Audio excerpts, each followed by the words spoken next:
On this episode of the Who Is This podcast, we were absolutely honored to be able to speak with the best looking guy in the Gila Valley, Casey Jones. Casey is the owner of the local pest control company Hydra Pest Control, where they service clients all over the Gila Valley and up in the White Mountains. This was one of the more informational episodes we have done, and it was easy to see that Casey is definitely an expert of his trade, and he in fact is not just a pretty face. I would recommend Casey and his company to anyone looking for a great pest control company that truly cares about customer service and providing an exceptional product. Well, welcome Casey Jones to the Who's This podcast. Awesome. Happy to have you here, man. Yeah, good to be here. So, Crazy Casey. Yeah, good one. Oh, Casey. that's my nickname, I guess. Yeah. So, been talking to Casey, I've seen him at softball games and stuff, and telling him that he should come in and talk to us, and he'd always said that he would. So today I sent him a text at like 12 o'clock and said, hey, you want to come talk to me in Davis? And he's like, yep. So luckily you're not a busy guy at all. And so it's super easy for you to just come and drop everything and come talk to us. Not 1 minute's wasted here, so this is good to be here. But yeah, short notice, it's fine. I'm used to that kind of stuff. Yeah. Awesome. So tell us your business, what you do. And then what we like to hear is kind of how you got to that point. If you want to give us a little background story. Sure. So the business I run here in the Gila Valley and actually White Mountains, run a business called Hydra Pest Control. It's in the name. We control pests around people's homes, and that also includes weeds. I actually got started in the business doing pest control up in Utah, out of state, and also in Denver, Colorado, and kind of got into it not the normal traditional way. It wasn't something I was expecting to go into, but actually used to work with you back in the day at Zero Res Carpet Cleaning there in Phoenix, and that job actually introduced me to the service industry and sales, and got me to warm up to the idea of ethical sales, I would say. I didn't really like salespeople in my early teenage years and 20s, but I had a friend do door-to-door sales, and after he went and tried it out for a summer, and he introduced me to that and got me to try it out one summer, and actually came to like it a lot. So did that for a few years with the company. So you did Zero Res before you did pest control. Yeah, actually. So carpet cleaning, tile. Zero Res, spelled the same forward or backwards. It's the right way to clean. Is that, yeah. So, were you there before me, or was I there before you? I think you asked me that. I feel like I was there before you Probably. and invited you to come work with me because it was a cool place. But it was a cool job. They treated us well over there. They had really cool incentives for like the top salesmen and stuff. yeah, I think they've grown quite a bit from when we were there. So I bet that they're all over the state. Yeah. Now, so Yeah. it's cool to see them take off. I remember when we were there, they did for the top salesman that month, they did a cruise. And Every month? No, just 1 month. That was a really good one. They did a cruise for just a month, like whoever was the top salesman. And it was like, so basically what we did there, people would schedule us to go and do their carpet, but while we were there, we'd do a little like, hey, I did this little swipe on your couch. Here's all the junk on your couch. And you show them like all the dirt. And then, I mean, if I saw it on that, I'd be like, yeah, please clean that. But so they're just like, you know, basically, I think they based off of whoever could upsell the most. We weren't responsible for booking our appointments. They would book them, and then while you were there, you would try to get them to do additional services. But yeah, I doubt that they're doing cruises and stuff like that now. Yeah. I'm sure the pay's gotten better to retain their employees too, because that's a big part is employee retention and making sure they're taken care of, because that drives down your customer acquisition costs and keeps people wanting to come back because they're having a good experience. But yeah, you pretty much just take a white towel, you put it on the end of the vacuum, and show the customer how dirty their house is. And Well, let they them would decide. So guilty for not to like it. here you go. So you want to live in this filth? No, I've never seen anything like that. But yeah, it was kind of hard to say no when you could see all the freaking dirt in there. furniture, but So you were at that business, Zero Res, and then you Yeah. So like I say, my wife and I, we had a newborn and we decided to pack everything up and move up to Utah. Yeah. And tried out the door-to-door sales, tried that whole experience that a lot of younger men in college typically are the ones that do it. They do it during the summer and they can make a fair amount of money and provide for their family. So we thought it was a good idea. And there's a lot of rejection in door-to-door sales. And so for me, I stuck with that job just because I saw the growth, the experience I had with that company is they really focused on developing you as a character and your attributes and principal focus. So that appealed to me. And a few years into working with that company, I wanted to take a different opportunity and try into the servicing side of the business. So that involved moving out to Denver and running one of their branches. And we're talking a branch with the customer base of like 10,000 plus customers, 20 to 35 technicians. And so that was a big eye opener on how big these operations can be. And So wait, let me make sure I understand this. You went directly from being with this company, door-to-door sales, yeah, to taking over a branch in. yeah. So I was like an operations branch manager. with the same company. Yeah. How long were you doing door-to-door sales until they About three summers. so they saw that you understood things at least? And Yeah, I wouldn't say I was like amazing sales person. I would consider myself a decent or mediocre. I just sometimes just transparent and present the information and let people decide. So, Yeah. well, that's that's the type of something you want to be though, because you mentioned earlier like doing it in an ethical way. Sometimes, unfortunately, some salespeople that are the really, really good ones, and I'm not saying all by any means, because I know some salesmen that are even doing pest control that are really successful. I don't think that they're sleazy just because they're successful. Yeah. But the industry kind of reputation, and when I say industry, I just mean sales in general, not just pest control, is salespeople have a reputation a lot of times, which is unfortunate. But I like that that's what's important to you, is doing it the right way. And so, yeah.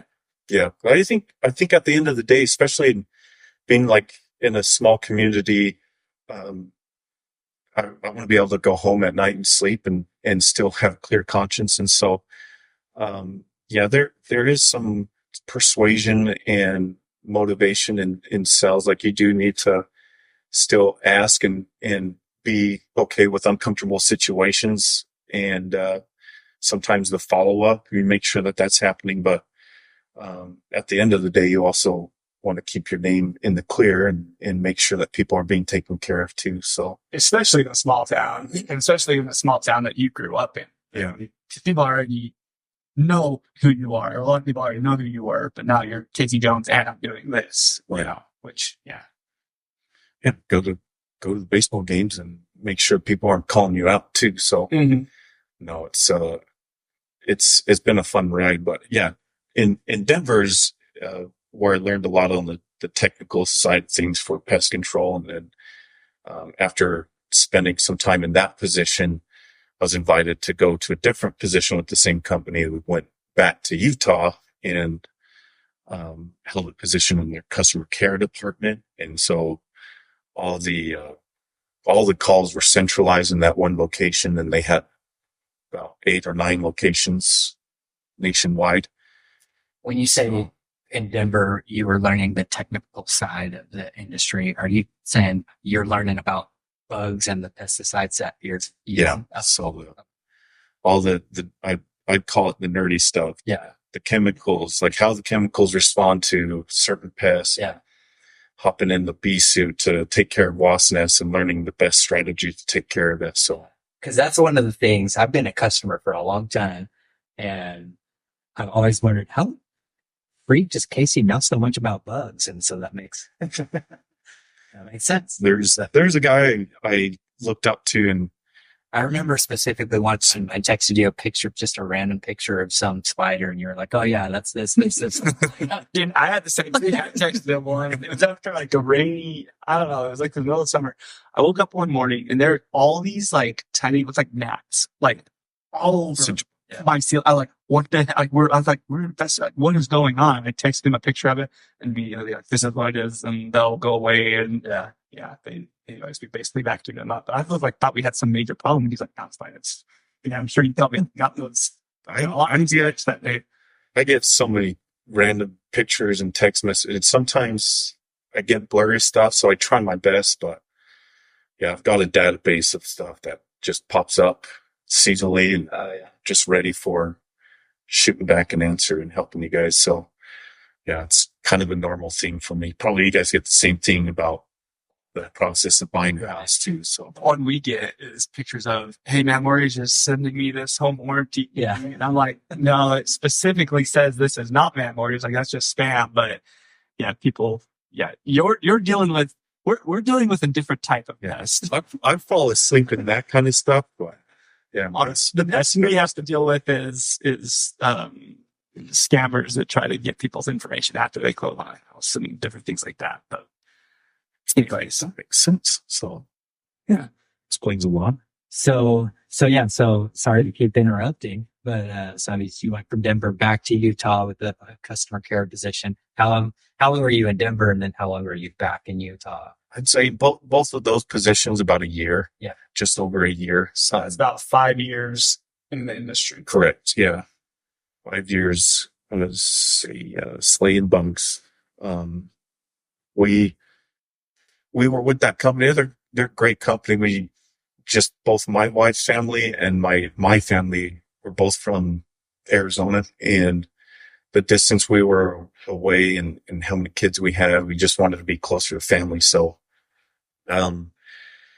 we decided on a whim and some thought and meditation and prayer and making a hard decision to move back to the Gila Valley. And I didn't know exactly what I wanted to do, but I knew I liked killing bugs. So we decided to bring everything I'd learned and try to come back here. And did you ever think that was going to be like when you started getting in that industry at some point where you're like, no, I might want to start my own business doing this? Or was it more just like, we want to be in the Gila Valley, and this is what I know how to do. So it kind of just fell in place that way. Yeah, that's a good question, because I actually made fun of a lot of the door-to-door individuals that would leave a company and go and start their own. So you kind of stereotype those guys, and they had a mindset of what was in it for them. Mm-hmm. They just wanted to go and sell a bunch of pest control accounts and collect their commissions, and then just go and start their own company and say, I can know how to do it better. Like when I came here to the Gila Valley, I just knew I liked it, and I had no intent of trying to do better than the last company I worked for. It was something I enjoyed doing. And then being in the service industry with zero res and doing the pest control, like I genuinely loved the experience on taking care of a customer, and like maybe they're unhappy or upset, or they have a bad experience with the company you're with, and then you show up, you take care of them, and by the end of it, they're a happy customer, and they're taken care of, and they're ecstatic that you came by and stuff. So I thought that's a fun business to be a part of, and Mother Nature is always going to present opportunities to keep me employed. So bugs are not going anywhere. Obviously the real estate industry needs pest control. The food service industry needs pest control, health, medical. And so job security, it just made sense. We thought we could come to the Gila Valley and provide a really good service. And do you do even like larger pests, like larger animals, not just bugs? Like, do you have any like stories about like rats or anything like that? Yeah. We take care of gophers. We take care of squirrels and skunks. Squirrels are some of my favorite because it's like a love-hate relationship. I secretly want a pet squirrel so bad. Like I would do anything to have like that down squirrel. You- So I mean, how could you live with yourself? I know. Have a pet squirrel. Come home to a pet squirrel after you just got done taking care of summer. They call them tree rats too, because they do cause a lot of damage. We have It also cost me a lot of money. yeah. See, How? Like, they're called California ground squirrels. They're burrowing type of rodent that they'll make their homes and their burrows underneath concrete, and then rain, moisture. a squirrel did in your car? Yeah, I've heard of The mice doing wiring. that, but Queued up wiring really? in my car. I had to get a whole new AC. That was probably some shady mechanic telling me, yeah, the squirrel did this much damage. You're going to need a new this, and this, and this. And yeah, tear me up. so it's their problem. I have a video of. Oh, yeah. I'm a customer of Casey's, and he came. We had a. I don't know why. Did you just see something when you're? I don't know. He was there to serve. They're just there servicing my house, and then I don't know how. You have a rat on your front porch. That was just sitting there on the front porch. So it's not really common to see. So It's funny about it. maybe it had gotten into some of our rodent bait, and it was just feeling, because it's not an instant kill. It's a vitamin deficiency, so probably wasn't feeling the best and just hanging out on the porch. And so you guys called us to come and get rid of this live rat. So I was trying to stop it from going inside the house. Your wife was there in the front door and had the door open. Your son was still crawling at that time. Miles was like just barely starting to stand up. Yeah. Shoot, I think Casey the rat started going towards the door. Casey ran over and jumped over Miles. Right, it's a funny video. Yeah, it was embarrassing. But that's what's cool about their company too. It's like they're just there servicing our house, and it's all that, and help take care of this too. But yeah, I will say your guys' service is top notch. You guys do a great job. I know you're just saying that because we're here on the podcast, but I would say this. I'd say it to everybody. Good. You don't have any cameras. Someone says, "Who do you recommend?" I say, Casey Jones, the Hydra Pest Control. How do you appreciate Hydra? a lot of people think that comes from Captain Marvel, the Marvel comics, Captain America. Actually, sorry, not Captain Marvel. There's a bad group of people, a clan. It's called the Hydra, or the like a Hell Hydra. So oftentimes when I've done a parade, we hear this shout out like Hell Hydra, and people saying that to us, and it's not at all the intent, like where the name came from. It was not to mirror that. Again, this is the nerdy side of me coming out. When I was trying to come up with the name, I wanted to have a name that resembled tenacity, resilience, persistence, and so some strong words. And the creature, the mythological creature from Hercules, is a Hydra. And if you remember, he cut off the head, two of them grow back. And even though it's a evil creature, it's the idea of what it is capable of doing that we wanted to resemble. And so, for service to provide resilience, persistence, reliability, consistency, that's what we wanted to represent. And then fast forward a couple of years into the business, I started looking more into what a hydra is. Have you guys ever heard of that little freshwater creature, hydra? So it's this tiny little microscopic organism. And they've been studying this little creature over the years, and it's one of the only creatures, if not the only one, that if left to the elements, and it's a live creature, if left to the elements, it can't die. So it will live forever. Wow. So Hold on. What do you mean? like it can die if exposed to the elements, or if it's influence upon, like if But it won't die of like old age. it'll stay in the water, and they've monitored this, and this thing won't.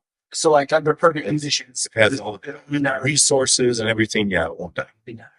So they've been trying to research this, and hopefully they're not trying to get some bad ideas on immortality. Yeah, I mean, Oh, man. Yeah. Splice a gene into somebody, call him Hydra, and make another Marvel character. Yeah. That's crazy. So yeah, it's interesting scientific stuff like that. It's cool. I like that. That's where the name came from. I like that. I like the meaning behind things like that. And actually, if it's a logo, the circles, or those circles logo, that's a resemblance of some of the product that we use. So it's a capsules are micro capsules, Mhm. and those micro capsules what adds protection and layers to our pesticide to make it last longer. So we advanced technology, chemical stuff. But that's cool. So how long have you been back in the Gila Valley? When did Hydra start? 2018 March. Okay. 2018, yeah. So 6 years, yeah. Wow. And so when you started, it was just you, right? You had one. I had some funding from a brother-in-law, helped me get started. And then we got this piece of crap Ford Ranger truck that was a stick shift. And You still have it? no, we got rid of that thing, eventually died. But, just went in, first few customers I got, went knocking doors, and I checked, by the way, I wanted to say this. My account number is like 11, I think. yeah. I'm one of those. One of the very first, so actually one of our very first customers, I'd say the first, was Bryce and Danny Carter. Oh, yeah. So Which Bryce won't do the podcast, by the way. I asked him multiple no. times. Yeah, so Bryce Carter is your invite. So freaking Bryce. Bryce will do get And he tells me no every time I ask him. it. David, I'll call him. Do this. So. just tell him you won't go for him. Oh, Yeah. Yeah. unless he does the podcast. I'll tell him that Casey's gonna plant some stuff. You're funny. So yeah, the getting started was going out and doing a lot of door knocking. We handed out flyers in parades. We did a parade in July 2018, dressed up in this dinosaur costume, carrying like a hand sprayer. Just I was just motivated and eager to go and replace my income of doing construction with my cousin and to get this pest control business where it would provide for us full time. So eventually in like the fall, winter of 2018, we're able to break away from doing construction part-time and then do Hydra full-time. But Wow. that came with its challenges. So That's fast. Yeah. So you were turning the profit already by I was turning a profit, but paying bills. yes. Paying Yeah, bills at least and sustained. And so we lived a tight budget very early on.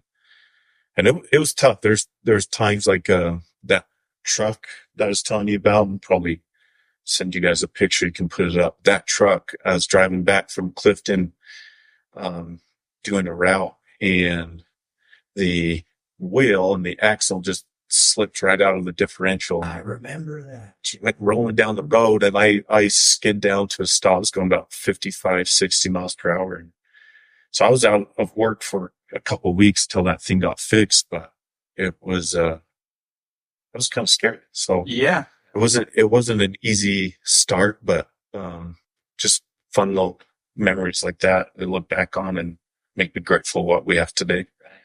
So we do have another Ford Ranger, and called Chuck Norris, and that's just because it's resilient. Do you have the names on all your It's a Ranger. Yeah, we do actually. So Chuck Norris, yeah. You did have them on. Yeah, that's the thing too. Yeah, the Zero Res, that's where I got the idea. Mhm. Thought it was pretty cool. So So names. how many, obviously, every time I get a service done, it's somebody knows. That seems like you've hired on a lot of employees. What are you at now? And Shoot, we're tell us about the business today. sure. So today we have 13 employees. We'll be at 16 here pretty soon. We have some part-time staff too. A couple of those employees are sales reps, and they go out. We're going to have some growth happening in the White Mountains here in the next month. And so, technicians, we have close to 9 or 10 technicians, are all full time. We have 3 office staff members. So I think that's a big part for being in a small town is we have dedicated individuals who, if you call our business, if we don't answer right away, we're calling you back, or most of the time we're able to pick up and answer and respond pretty rapidly, which for me, customer service is such a huge part of this business. So in the early first 1 or 2 years, it was, I'd be out doing services and I'd have the phone in my pocket, my hands were in my gloves and just sweaty.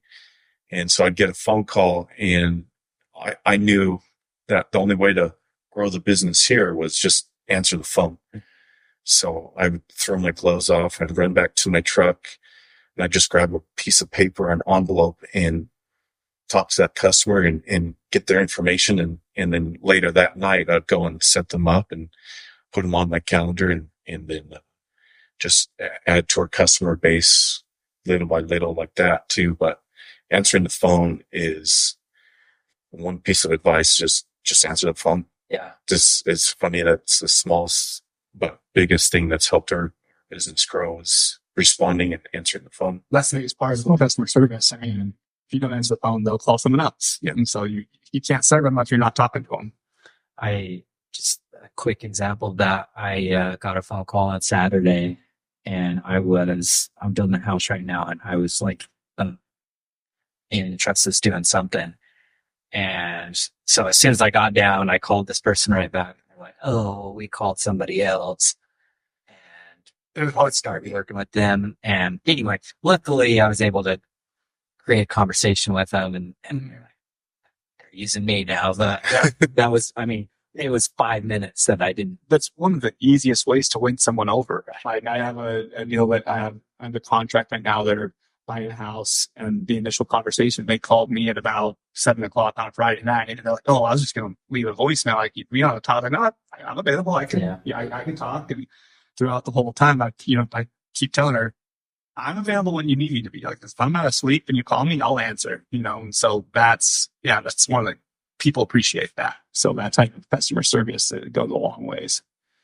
Right. I think you nailed it on the head right there. Just answer the phone, be available. Obviously, you got to still have a balanced life too. But yeah, absolutely. And I say in the early stages, I was answering and responding to every single thing I could. Then, because we've been able to build a good reputation, people are willing to wait a little bit to use us because we do. You've proven yourself. We've proven ourselves. Yeah, we'll really legitimately put our customers first, priorities first too. So, yeah. I know you guys do a lot in the White Mountains. Do you have a location there, or do you just take trips down there every now and then? Yeah, so both. At first, we were just operating out of this little basement office space, and then eventually moved into the Connex box that I got from Bingham Container Solutions. We moved it up there, and we were operating out of a Connex box. And then just this March, we got a warehouse space there in Show Up. So it's all centralized. The real estate space in the White Mountains is about twice the size here. So there's a lot more traveling. It's a very hard branch to grow. But we have really good staff up there. One of our guys, Tegan, he's been with me for the last 3 years, just a superstar technician. He's had no background in pest control, and he's just learned a lot of it.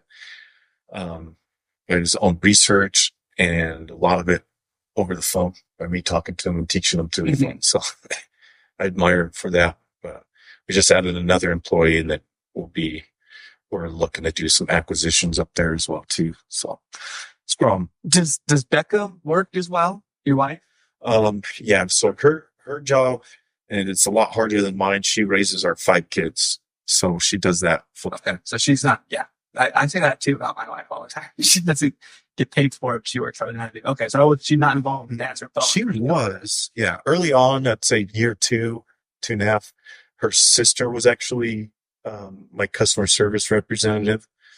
And then she exited at a later point. She went to go build a house. So she left, and Becca, she helped for several months and then eventually phased out to when we were able to hire somebody full time. So she's been a big help and just picking up where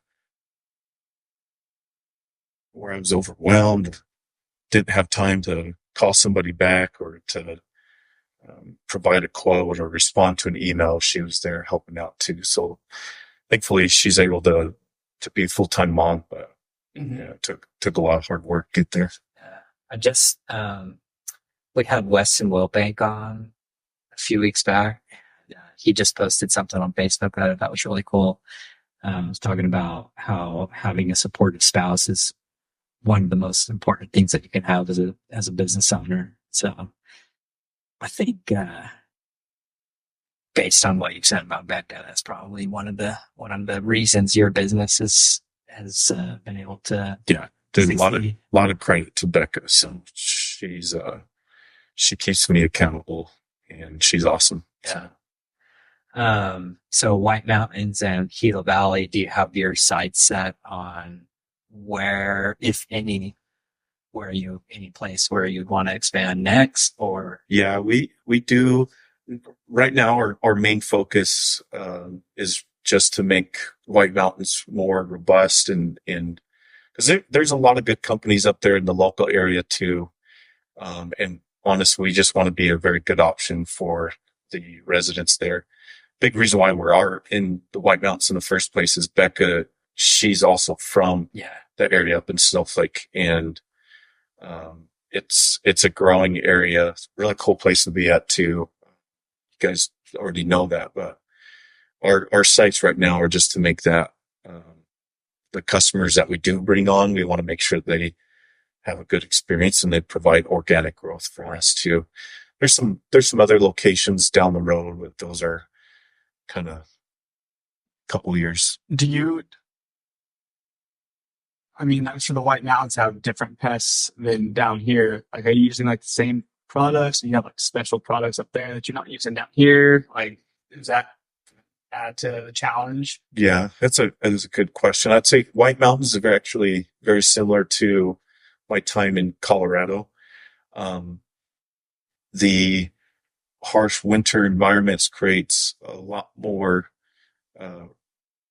the rats that are more common rodent species, and like in Colorado they deal with something called voles, which is a little grass meadow mouse, but in the White Mountains we don't deal with that at all actually. But we deal with rats, way more common up in the White Mountains.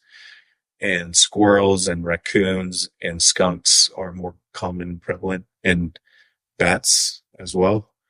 And a lot of people, it actually takes us back to the time I spent in Colorado. When I was moving out there to go do pest control, a lot of people thought, like, why Denver? That's a blizzard in the winters. Like, what are you going to be doing during that time of the year? And surprisingly, there was a huge need for pest control in the snow in the winter. And so that really opened my eyes to the customers that keep a consistent schedule even throughout the winter here and in the White Mountains have far better results for that springtime activity because we've kept a consistent barrier.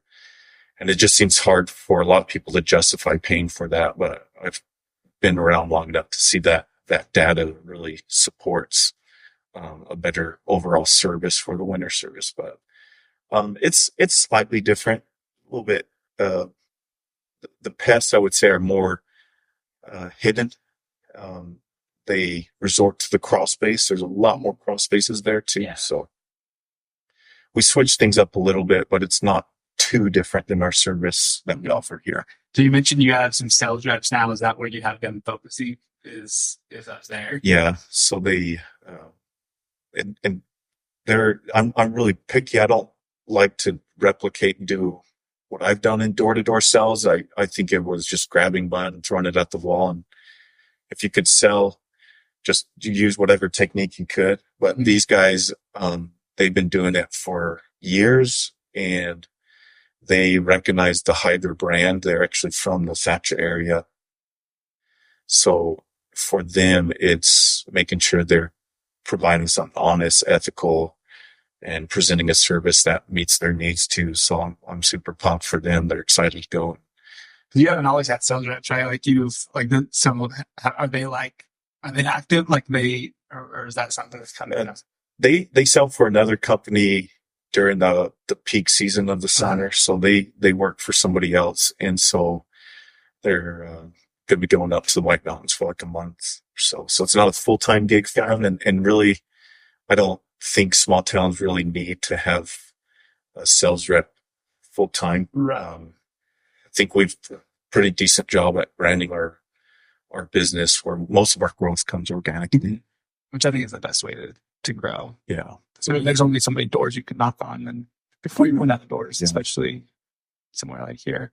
Well, now it's a little different. There's definitely more places up there. But yeah, that's cool.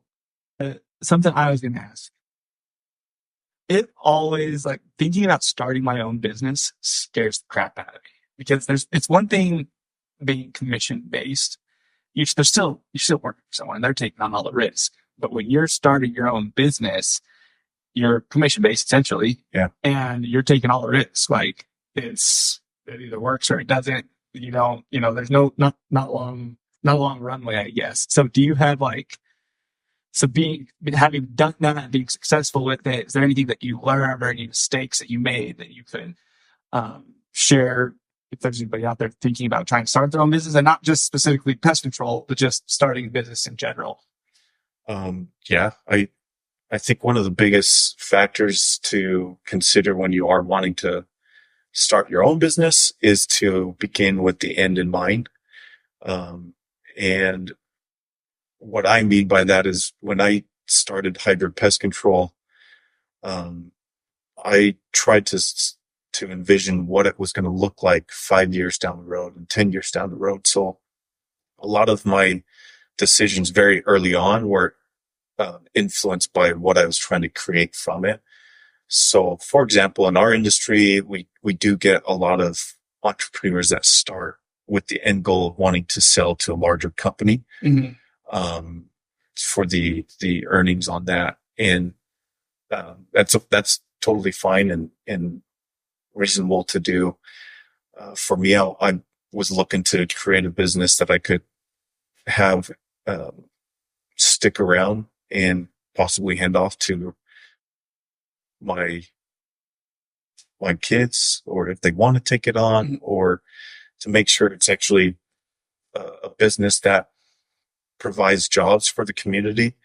And then honestly, just a good service option for members of the community here too. Is I think a lot of people, we grow up in the Gila Valley, we grow up in a small town because we like certain things about a small town, and we're constantly traveling to Tucson or Phoenix or to a larger market to get all these services that we wish would be here, but we just don't want to move to the city and be in that environment. So that was a goal for me, is just provide a really good service where it's as if they're getting a service that is something you'd get in the city, but without having to leave, and call out of town and have a company come from out of town. So biggest piece of advice is begin with the end in mind, and do some research too. If you want to start a business and you're thinking like, I'm gonna make 6 figures and be able to do XYZ with my business, you have to look at the industry and look at other businesses that have already done that type of business and see if that's actually possible in your demographics, in your market where you're at. If small towns are really hard to go and create that type of income that can provide for a family. So you have to do your research and make sure that business is going to survive. And so, like, for example, I'd love to start a food or a restaurant chain. I would love to bring in some additional options here to the valley, but at the same time, I really struggle with the idea of being that person that's running the business on the day to day. And so it's a lot of hard work in the food industry too. So, and plus the profit margins can be pretty narrow in the food industry. So do your research, be familiar with it. There's going to be hard days. You'll be stressed out of your mind. You have battles, but I noticed your beer's got some salt and pepper in it. that is probably from the amount of stress that comes. Yeah, there's Wake you up. this come. Mine's getting there too. As probably stressed a little bit, that might take you. Just going back to Isaac's question, have there been any mistakes that you've made that you can think of that you learned from? Yeah, I like in the moment you don't really recognize them as mistakes, but as the months and years go on, you kind of look back and reflect, like, what could I do better this coming year? I think a big part of it for me was forgetting that of putting people's priorities above mine. And I think sometimes I get, for example, I'm very detail oriented. I probably have slight OCD. And so I overlook the fact that not everybody, thinks on my same level, and not that I'm being condescending towards them. Some people are way better at, their skills and attributes than I am. And I overlook the fact that I could use their skills and abilities, and to try not to brush that under the rug and to overlook that fact too. So I think I wish I would have put a huge focus on my employee retention way earlier on in my business. And, if you are going to be creating a business with employees, is put a huge focus on that too. And so, not saying that I had a lot of employee turnover, but I think I could have implemented some things that would have incentivized or retained more employees as we grew and expanded too. So that's been a huge focus for us over the last 2023 and 2024 is focusing on employee retention too. Mm-hmm. So don't overlook that for sure. Yeah, it's never, employee turnaround is definitely hard. You know, that's something that, because we've had offices in Las Cruces and El Paso, and you hire someone hoping that it's going to work out. Sometimes it doesn't. You know, it's never an easy conversation to have. And sometimes you feel like you could do some things differently to keep people around longer, you know, so that's the hard part about running it. Not that I'm running this business, but, as boss, like, have you ever had to let anyone go? Mm-hmm. Yeah. That's not fun. Yeah. It's the hardest part too. And for us, we have a culture that we try to focus on that is very challenging to, the individual. Like we have some high expectations, and that's because we put a huge focus on our customers and making sure that they're having good, successful results and stuff. So that comes at the cost of, in my mind, focusing on culture and making sure our employees are living by standards and principles. And so sometimes employees may not match up to that. And that's not a bad thing. It's just maybe they're not a good fit for us and vice versa. And so we have to let them go. And in some cases, letting them go is helping them advance to the next chapter in their life and actually helping them grow. Mm-hmm.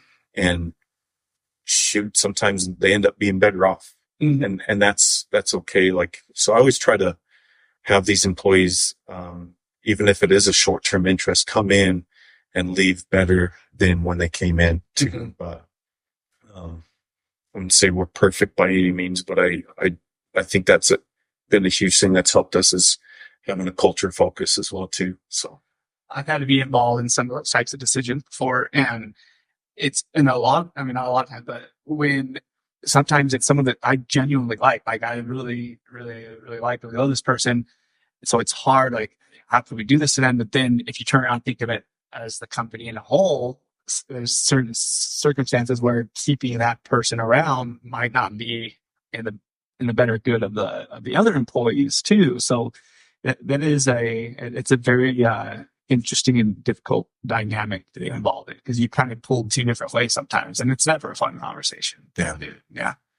It's tough. So it's where when company gets bigger, they get HR involved, corporate involved. But we try to keep our employees' needs as a top priority as well too. So earlier this year, to try to like improve employee retention, that culture has been a big focus. Fringe benefits have been a big focus for us, making sure that the employees have a reason to stick around. So I think stuff like that has been a huge blessing to be able to implement. That's what Do you offer like insurance and stuff? I'm just curious who you use. For health insurance right now, Allstate. So Awesome. I don't know if that's the answer your. I don't know. It's fine. The only reason I was thinking of different people that we've talked to and stuff. And so I just went, yeah.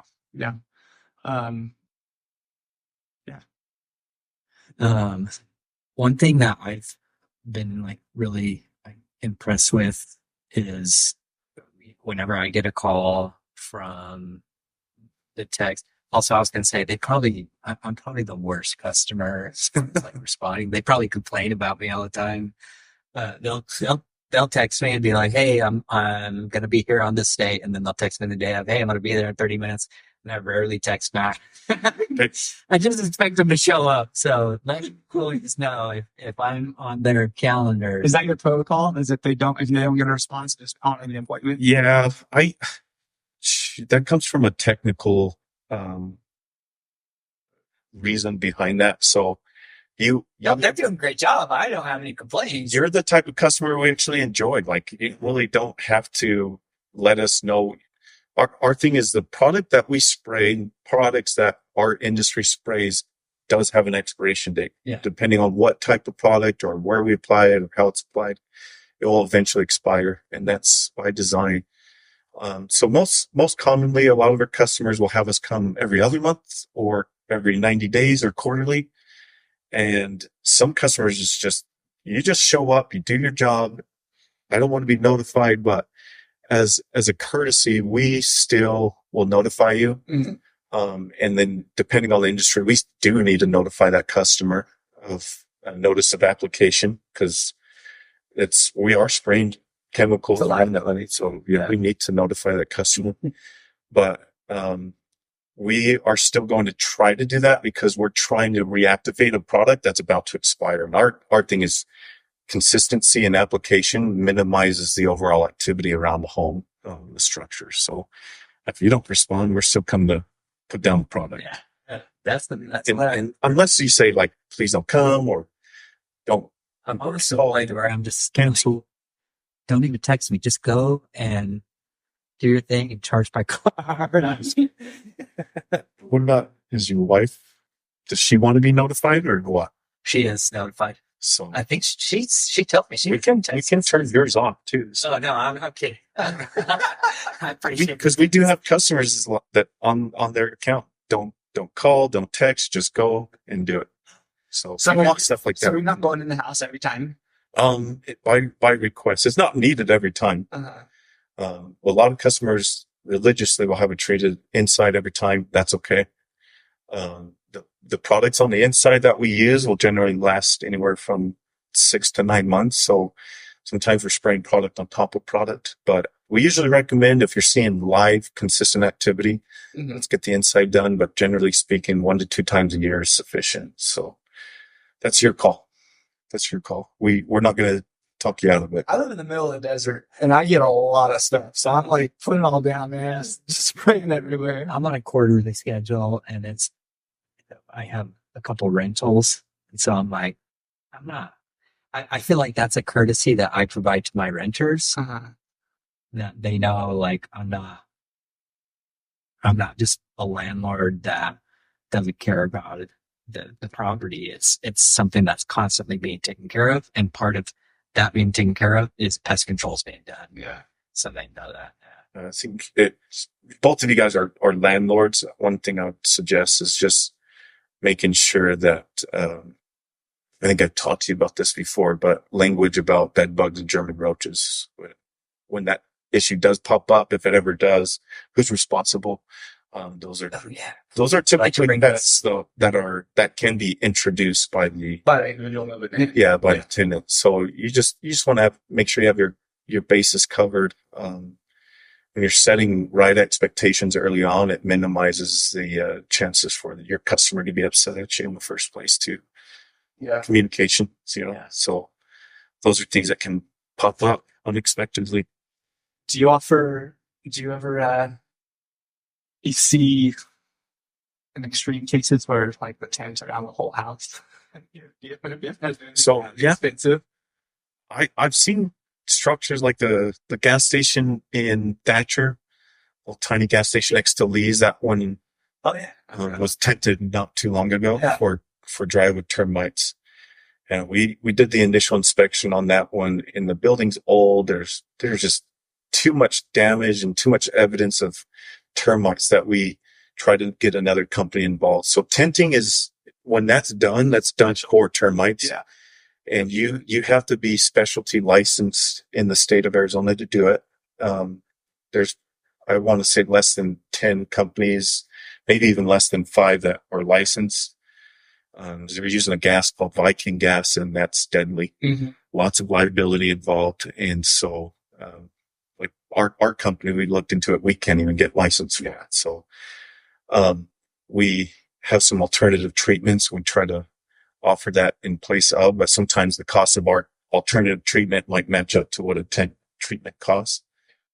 But yeah, we run into some severe, cases where activity doesn't get taken care of as quickly as it should. And so it explodes, like roach activity, bed bugs, rat, mice infestation. And sometimes it's not these individuals' fault. It's sometimes medical related or, loss of work. And so we have to have a very, neutral ground position when we go into some of these homes. So people's emotional state can be all over the place. So we try to keep that in mind and keep it very extremely confidential. You don't want to walk into someone's house and go, "Oh my gosh." Yeah. Yeah. That's very, What's kind of situation. Yeah, I used to install AC units, and that was sometimes some of the hardest parts of the job was just staying non-judgmental. Yeah. I don't know what they're going through, and I'll save my comments for later. I'll be honest, if I walked into someone's house and there was roaches, I couldn't do it. Like I would react. Like, yeah. So, but that's a great point. You're never going to make anyone feel uncomfortable or I don't blame you. I just don't like cockroaches. Yeah, I had to crawl under a lot of manufactured homes, and I'm very comfortable with cockroaches. Yeah, that's good. There's a lot more that up north at crawl spaces and rat droppings, mice droppings, and I think in our industry it's really common for say a lot of companies use people's fear to promote their business, and I'm just not a fan of that. Like, Mother Nature takes care of that for me, and if you're afraid of that, there are some things that you should be careful of with certain pests and the byproducts of it. But I don't think that's a fair thing to go and scare you into getting pest control or tenting your house, or that you should hire us for that reason. So, were there any sort of pests? I guess not pests, but are there any sort of like bugs or something that you purposefully do not kill because they're good? Yeah, I mean,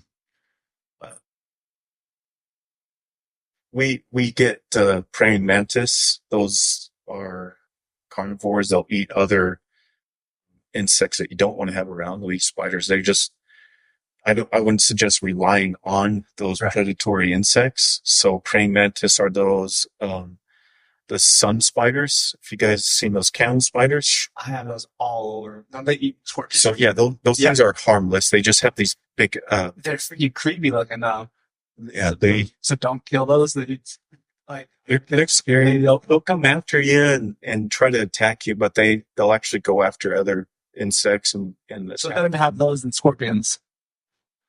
We get those all on our back porch all the time. What's the other big one though, and I've been hesitant to always talk about this, but the honeybee, we get a lot of bee removal calls, and on social media, a lot of people are looking for that company to come and do a live removal. We're totally happy to keep the bees alive, but the Africanized bee is often what most people are dealing with when they come across a beehive on property. And the Africanized bee is it's not native.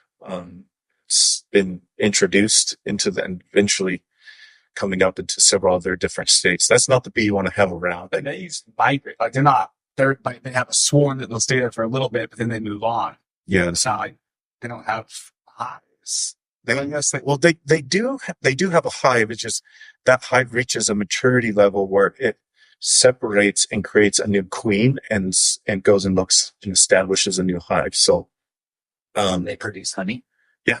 The Africanized and the European bees are, if you notice a difference, I'd be shocked, but a lot of people cite studies and their own opinions on it too. So I don't care to get involved with if it tastes different or if it tastes better. I just know that the Africanized are way more aggressive. Those ones you do need to be careful when you're causing noise and disturbance. They have a higher chance of attacking and then sending pheromone signals, and their drones will come and attack, and you gotta be careful. I feel like I saw somewhere bees are as far as animal related deaths. I think bees are up there as far as the most. Yeah. My wife's trying to get me to go skydiving, and she's saying that I have a higher chance of dying from a bee swarm when the bee attack than skydiving. I don't believe her. I'm still not going to go skydiving. How would you rather die? Would you rather die attacked by bees or skydiving? Skydiving. I think I'd rather die skydiving. But I ain't going to do it. But yeah, so skydiving. Am I gonna? That's my number one. I don't say fear because it doesn't keep me from doing it. But whenever I'm out hunting, I feel like that's probably the most likely thing that's going to take me out is if I run across some beehive that I keep away from out in the middle of the desert. If you do come across a hive and they're attacking you, run to your vehicle. Get inside of an enclosed cab somewhere like that too. So, going and jumping into a pool and getting underwater, they'll wait for you. They can pick up on that. They'll hover above all the bubbles that are coming up. They'll follow that. So, just get in. Are they watching you, or are they what is the signal they're picking up? Your breath. Oh, yeah. Yeah. So they're tracking that too. Plus, if they do sting you, the pheromones from that sting. And you want to protect protect your head and your neck the best you can, right? That's what swells up. Most sensitive areas, and there's a guy you guys should check out too, called the Killer Bee Guy down in Bisbee. He does it all over Southeast Arizona and been doing it for 35 plus years probably. Sells honey, but a lot of the information comes from him too. I think his videos are quite entertaining, but he goes out there and that's all he does, just bee removals. Doesn't do any pest control, just bee removals. But yeah, the bee population is not in decline. So it is very much. Do we hear that? Why is that? So it's just on skewed data. It's a sliver of data. And some of the studies that they've done on bees are related to a decline in a short period of time. They're monitoring this data, and it's They're taking data and making it applicable to their agenda. Not to get all political here too, but the There was a bee in my house yesterday, and I wouldn't kill it because the information that I've been fed is that the bee population is in decline. I grab that sucker by the wings and I throw him outside. Sweet chunk, dude. I don't step on. I didn't know that you landed on my shoulder. I didn't realize they were pushing that hard. yeah, they're less provoked. You could probably just pick them up and carry them out. But when you get close to their hive, that's where you got to be more careful. But now the statistics and the data on bee population has just been a steady. It's plateaued and incline too. So Some people would call that fake news. Fake news. not that we should be okay with killing bees. Like if we want to save it, that's fine. But I'm just saying, don't feel bad if the bees end up dying. Sometimes the safety of the customer and the situation is more priority for us. So if I'm at Eagle Tree eating outside, which I don't really do, bees are all over and I cannot feel okay about one and more. The longer to the That might be harmless. I felt bad for killing the bee. They reproduce pretty rapidly too. So It seems like every so often there's like a different pest that's more relevant that year. Like I remember one year there was freaking caterpillars everywhere. yeah, what's the matter with caterpillars? And then I remember They come in waves. a couple of years ago, there was those black beetles that at the baseball games during the summer, like it was like a cloud, like they were all over the place. Isn't there something coming up that like isn't like cicadas? Yeah, is that this year that those are supposed to? Yeah, so it's supposed to be this year. So 2 different types of species are supposed to emerge this year. And I was just in Texas with my wife's family. My wife's grandpa has a swimming pool, so we went swimming. It was like I was at a Cardinals game or something. They were so loud the entire time. It was insane. They're everywhere. So how often do those like a 5-year bug or something like that? so I think one of the species is every 7 years, and the other one is every 15 years, and then lining up on this year. I think so. And it's like once every 120 years or something that they actually line up. Yeah. So in other parts of the state, they're coming out more than they are here. I mean, we hear them at night, but I was expecting a swarm of cicadas, and it's not been the case. I think like in the South and like the Midwest, that's where they're more. Sure, the populations are a lot higher, right? I wish we could replace cicadas for lightning bugs or the glow bugs. I lived out in the Midwest for a little bit. Those bugs were really cool. Yeah.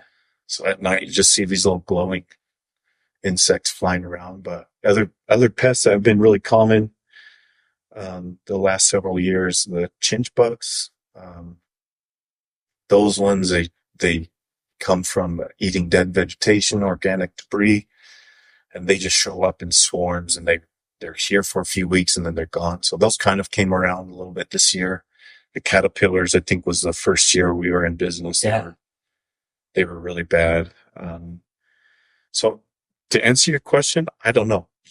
Sometimes you just can't predict Mother Nature. They're going to throw a curveball, and some certain pests, depending on the moisture, the climate cycles, they'll produce a pest that just show up and take over your life, your home. So Yeah, my least favorite is mosquitoes. I freaking hate mosquitoes because my kids, like mosquitoes love my kids, and whenever they get bit, it's when I sleep in for the next week because they're itching at night and stuff. And but that's one thing that you guys have is like this bucket. I have it in my house that you fill with water that has it has the poison in there that the water activates it or whatever. And at my backyard, we don't have mosquitoes. If you go like out to the edge of my backyard in the grass and stuff, sometimes you'll be like on my porch, like where I have the bucket, it takes care of them, which is a pretty game changer because we go to other people's houses that don't have it constantly.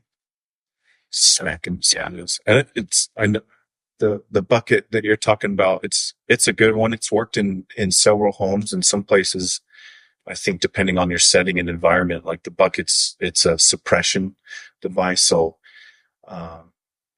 it's mediocre for some areas and some have great results too. And so we do complement that service with like a mist, backpack mist blowing service. Will treat the grass and the vegetation, but in newer developed homes where we don't have vegetation, it's hard for us to do. All I have is it's we're in the desert and then we have our grass, and it's a new grass. So, and I'm wondering if because I've had that bucket since like the whole time we've been there, it probably helps it from getting bad. You know, if you throw the bucket where it's already bad, then maybe it doesn't go up as much. But mosquitoes they're kind of crazy this year.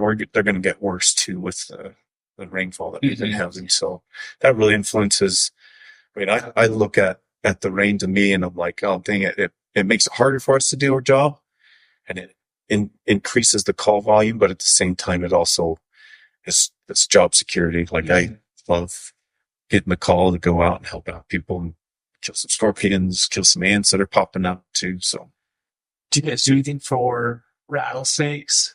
Good question. So in our industry, there's more deterrent devices, and then just being licensed with Game and Fish to go and remove and relocate them, so they are protected. You have to have a special license. These items are protected. Yeah. So we can't kill them. You can't hire a company to kill them. So they are going to hire somebody. But I can kill it and not get in trouble. Yeah, you can hire a company to come and capture and relocate it, but if you want to kill that rattlesnake, that's up to you. So I can't come in there and kill it for you. Right. But that's what I'm wondering about. Is that because the rattlesnake is protected, or is that because... Yes. So Game and Fish, yeah. So like Game and Fish saw me kill a rattlesnake, I'd be in trouble. You're not doing it. You're not doing it for profit. That's what the difference is, for profit or just the fact of, that's what the difference It's not an advertised business that you're doing. Yeah. So, okay. That's the difference. Yeah. Because I know that I can kill a rattlesnake if I'm out. I mean, because, anyways, I wouldn't rattlesnakes. Yeah. But it's not okay. I'm 99.9% sure I will get in trouble for that. I also live across the street from the game warden. So, and you know what? My kids have gotten over to his house when he's killed a rattlesnake and done skinned it and stuff. And so I don't think they track that stuff. They just don't want it being irresponsibly advertised and stuff. So, and that makes sense to the profit side of things. Is I think the line, I guess, or the difference. Yeah. So, I was wondering if there's like a deterrent, because I have a block wall around the whole yard, but they will come under my gate because there's about that big of a gap, and then my dog's peanut is right there, and there's water right there, and that's what's attracting them. Is they're going to that water. So I've killed 3 of my dogs in this summer already. Yeah, I'd say your best option too on rattlesnakes is just being educated, being aware what to look for too, especially making sure kids know what a baby rattlesnake looks like and an adult, and then also mechanical prevention too. So trying to do those things to block them from getting in there in the first place. And sometimes that's not realistic. Like not everyone has a fence around their property, and they have gaps in their fences too. So there are deterrent products out there. There's granules, in some really sensitive accounts that we do install, catch traps where we can catch the snake and, in humane ways too, and relocate them. But there are options to go and pick them up too, and handle the snake and put them in a catch bucket and relocate it as well too. So he's just with snakes and hiring a company, you just gotta be further know what you're doing. So if someone has a rattlesnake, they can call you and you'll come and grab it. No, we don't do rattlesnakes. Oh, you don't do rattlesnakes at all? Okay. Gotcha. Yeah. So like I'm saying, there's a Game and Fish involved. And gotcha. They need to be licensed with the Game and Fish to do it. So speaking of all of these, we talked about rattlesnakes and spiders and scorpions. Have you had any work-related injuries or incidences? Dog bites. So really? But you weren't there to remove the dog? I've been in a lot of crawl spaces, never gotten stung by a scorpion. No way. Never. Wow. I've gotten stung at my house growing up. Yeah. That's rattlesnake bites. We've had some of our employees open up bait stations and notice them there, but Yeah. it's actually been pretty rare. There was one incident. I was going to inspect for termites in a house. It was for a real estate transaction, and up in Clifton, I was going to check out the crawl space. I poked my head inside and looked to the right, to the left, and shined the light down, and there was a rattlesnake probably about 2 feet away from me, and marked that off as unsafe to go into. So I was able to take a look at it, but there's circumstances like that where you just got to be aware that you could stumble across one every once in a while. In terms of like deadly pests that we have here, what would be the most deadly bug and or otherwise? Obviously rattlesnakes. We know rattlesnakes are everywhere. Yeah. In most cases, if you're bit, they won't kill you, but they'll do some pretty good damage. Otherwise, what kind of pests do we have here that are dangerous? The desert scorpion. So Yeah. that's one of the more deadly insects that we have, just because the reaction that happens from getting stung by a scorpion is really different for a lot of people. So for me, stung on the leg, it goes numb and it's pains for a couple hours. And on the contrary, we have kids and adults that respond completely different, and they'll end up in the hospital having to take the antivenom. So I think it's best to play it safe and to assume that most people can react that way too, but not some people get stung and it's minimal effects too. Is it true? One thing that you hear growing up is that the smaller ones, no matter what it is, are always more dangerous. Like the smaller scorpions and the smaller rattlesnakes. Is there any truth to that, or is that just? I'm not going to confirm or deny that. And again, it goes back to like the fear base of it. Yeah. I could say that and really scare people into be careful of the tiny ones. I've done a ton of research on scorpions. I've read about them. I've looked up and I've not found one piece of information that says the smaller the scorpion, the more potent they are. But you're saying it doesn't mean that's not the case. Yeah. I have, in my research with scorpions, there's different types. The bigger the stinger, the less venomous they can be, though. Oh. That makes sense. The bigger the end, their tail is, whereas the smaller the stinger, the more venomous. I remember I was hearing that the babies, the smaller ones, just aren't as good at controlling how much venom they shoot out. Yeah, but again, that's probably just So here, if that was true, a lot of the research, like when you type in scorpions, you'll find a commercial.com website. If you're researching a certain pest, you always want to take that pest or scorpion or chinch bug or ladybug, whatever it may be. And if you're searching on Google, type in the name of it and then put a university extension in your search query, and it will always pull up vetted, researched, university-based information. So you're not just looking at marketing. Exactly. Yeah. So my information might be influencing you to use my service versus a university is just publishing non-biased data. It's a lot like loans and interest rates. There's the marketing, the advertising programs and the actual reality of programs. I was just talking to someone today about this. Someone sent me a flyer of someone that to say that FHA will do a loan down to a 500 credit score. And I was like, they probably can. Like, it's probably a possibility, but the chance of that actually happening is very low. Or you go online and who has the best, or what are the interest rates like? And then a website will pop up. You click the interest rate, and sure enough, right at the bottom, there's 4 companies that are probably paying this company to. Oh, yeah. So that's a good point. Yeah. Actually, look at real research, not just a company that's advertising people. Well, the University of Arizona has a division, a PMD division, or pest management portion of it, where they do a lot of research on that. They have the extension office that works with Randy Norton, and he works with a lot of the farmers locally. And pests and diseases and all that. So their research and their information is awesome and very informational too. So I'll just take my word for it, go and use it at university extension all over across the U.S. So speaking of farmers, I'm just curious, have you gotten into the agricultural industry at all, or are you strictly the residential commercial? It's a good question. So we mostly do residential and commercial. Agricultural it's a division of the pest management, but they are monitored by slightly different set of rules. So they're not doing it as a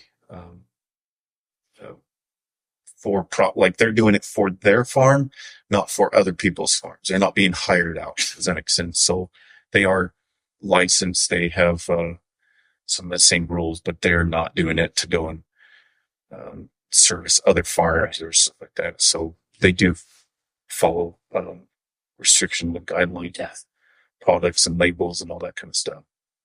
So no, but we haven't dived into that category. We don't need to. Yes. No reason to. Seems like that would just be a whole new arena to have to learn everything about. Like there's some companies that they'll provide mite control for marijuana grows, locations like that. But sometimes those locations are real timid on the vendors coming in, so they'll provide that themselves and take care of that pesticide application for mites attempting People popping some weed or what? that are marijuana that'll Seeds, you also do like some herbs like weed control. Yeah. We've just been talking about bugs, but you also do that. It's herbicide and pre-emergent. So again, rain is our best friend right now. It does bring out a lot of non-desirable vegetation, I'd say. That's a good way of saying it.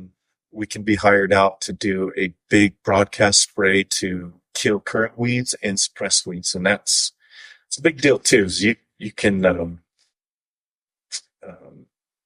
make a huge impact on the timing of your application and minimizing the overall weed growth too. So that service, honestly, it's funny you bring it up. When we got into it, I thought it was not going to take off because we come from a farming community, and I thought everyone sprays their own weeds, but that has been one of our more popular services too. So it's been fun to perfect that one. Hey, take off with it. I have spent so much time in my life chopping weeds. I think I've done a lifetime. Whenever I spray the weeds, it never freaking works. Like the bottle says you start seeing them wilt in 24 hours. And then I thought, follow the instructions, but that's me just believing the advertisement. Dang it. They got you. They got me. They got you. So they can control their own studies that they publish on the bottle. That's their controlled studies that they're providing. So they're going to get the results they want to find. They're not lying. So yes, they are. No, just joking. Well, this was very informational. This has been fascinating. Yeah, I'm so glad. I've known you forever, so I feel like we could have got into a lot of stories, but I'm glad that we've kind of kept this related to your business because, like I said, it's been so fascinating. I've learned so much. And do you have anything that you want to get out there to our 50 listeners? Hey, 74.